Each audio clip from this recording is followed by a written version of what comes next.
Hi guys! This is Shovi and Party Balloons and Decors, and nandito tayo ngayon sa Esco's Catering Restaurant located in Aurora Subdivision, and nandito tayo to decorate another backdrop for 18th birthday.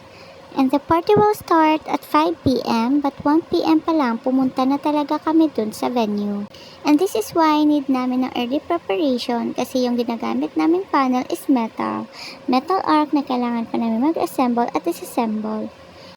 So dito, nilipat na namin mga arc namin and naghahabol na kami ng time dito.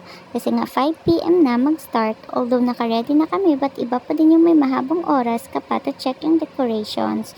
Yung motif pala ng client natin is light purple, dark purple, white with silver. And tana! By the way guys, please pa-follow muna page namin, Shovi and Party Balloons and Decors. And please like and share this video. Thank you for watching everybody!